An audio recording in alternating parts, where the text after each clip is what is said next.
They're looking for that human connection, okay? Scary stat about not backfilling the funnel, kids and millennials. We got a problem going on in our industry with kids and millennials. And I love what you guys have done. You guys are creating the lifestyle store that carry Levi's jeans and beard oil at the parts counter, and right? And Justin's comment was, you can make fun of how the millennials are and how they dress and not get any of their business, or you could just embrace it and create a place where they want to hang out and be social, and maybe ultimately say, all right, so tell me about that bike. I see it every time I'm in here. Which is a great strategy, right? Just a different buyer. Millennials are 3 times the volume of people of the baby boomer generation. 3 times as many millennials as baby boomers at their height, which means everybody's trying to figure out how to sell to you guys, because the way you buy is very different.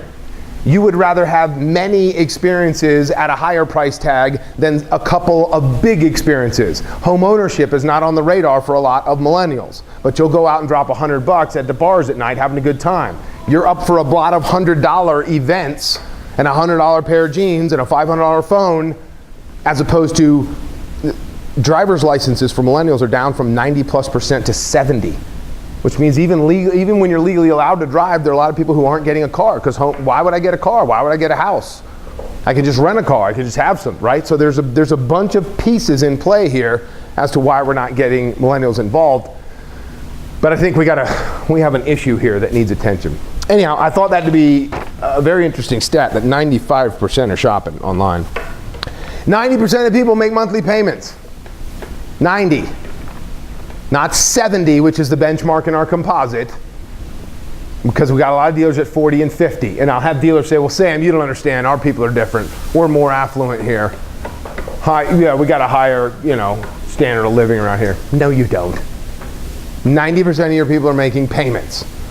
If we put somebody into a payment, we stand to sell more F&I product, right? And if 90% of people are making payments and you believe in the philosophy of making it easy to buy, then why are you closing deals on price tags? We should be closing deals on payments. In California, we actually have to post the total dollar amount, but I still want to move the conversation into a payment amount.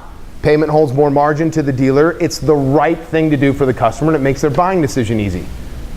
$280 a month versus 20 grand. $280 a month, a lot easier to tolerate than 20 grand. And if 90% of the people are making, look, here's some interesting data. 90% of the people make payments, right? We turn our bikes every 2.1 years. Every 2.1 years we flip our motorcycles, all brands.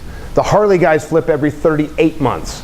The only way I know that is because the Harley-Davidson Financial Services gives me access to that data, which means somewhere between 25 months and 38 months is the turn, is the window. Now who are my F&I people in the room? What's your average contract going out for? How many months on your average contract? 60. 60. Not 25 and not 38, 60. So if everybody's turning between 25 and 38, but you're sending everybody out on a 60-month note, who sees the end of the contract? Nobody. So why are we so concerned about what the price of the bike is, as opposed to how affordable it is for you to own this thing? Right? We got to shift our thinking internally before we can shift the customer's thinking when they walk in the door. I'm going to hear a couple more, 2 more, then we'll get back in this. This one kills me. Salespeople only ask people to buy a bike 47% of the time. Why in God's name would you not ask someone to buy a motorcycle? And the answer is because you don't have the connection with that person. You didn't spend enough time with him. You don't think he's ready to buy. Some version of, I don't think he's in a position to say yes to this, so you just didn't ask. 47% of the time, we don't ask because it didn't feel right. What if I asked and you didn't come sit down to look at numbers with me? Well, then it must not feel right for you, the customer, to come sit down with me, right? For whatever reason. I didn't establish rapport with you. I didn't do the greet. You don't trust me.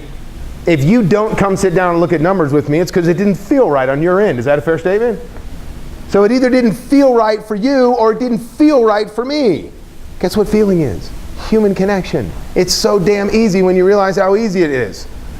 You're so worried about motorcycle jargon and product knowledge that you forget to connect with somebody and have a great time with them. That's when they'll go sit down with you. That's when you feel cool asking them to buy.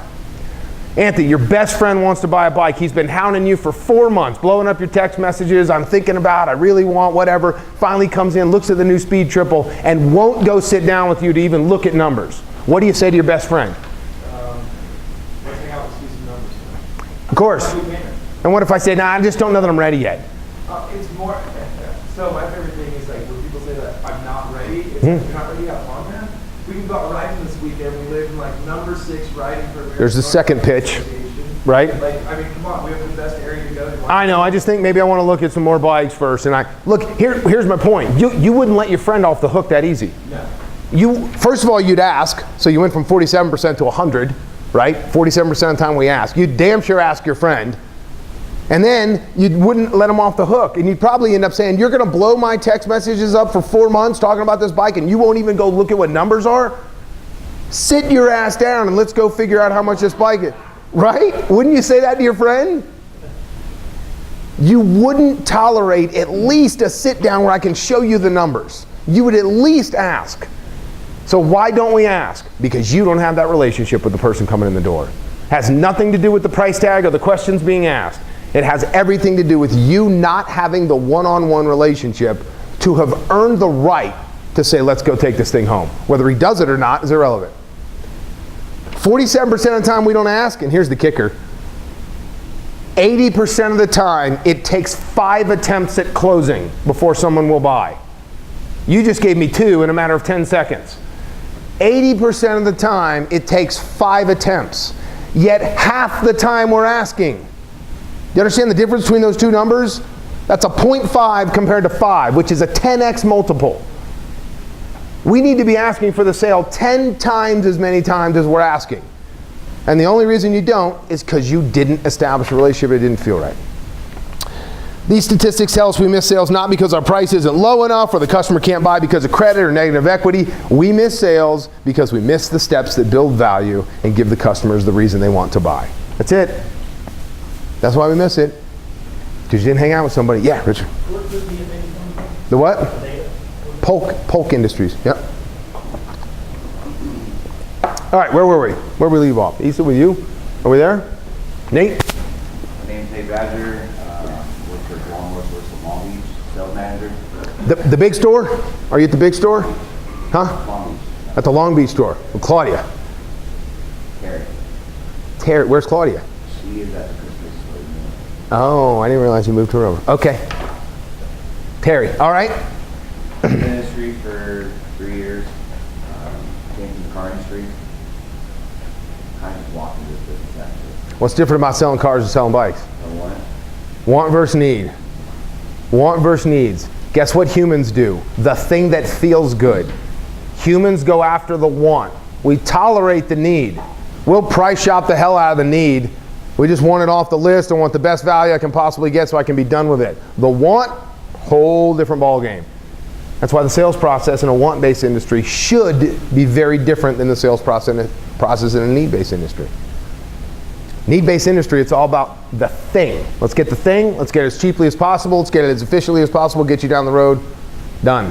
Which is why so much of the automotive training doesn't work in the motorcycle world. And some of that training is just god-awful, and I've been through all of it. I pride myself on the fact that I go through everybody's training. I go through all the Zig Ziglars and Brian Tracy's, all the greats, the Cardones, the Joe Verdes, all of that. So I know what not to do on the damn showroom floor in a want-based industry. Augie, I need to go home and pray about that. Oh, well, how do you like to pray? Here's a mat. Let's go ahead. Do you like to pray kneeling or? That's an actual close they teach in the automotive industry, which is like the most offensive thing in the world to me.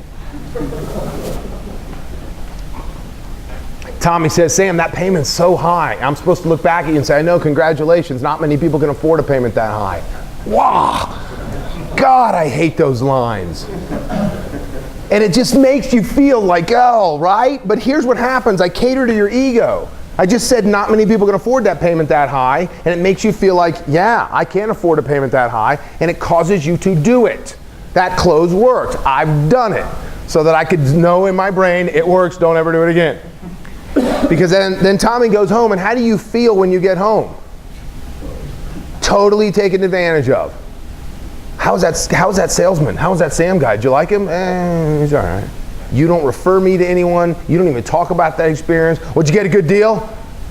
Oh, I killed him on the trade.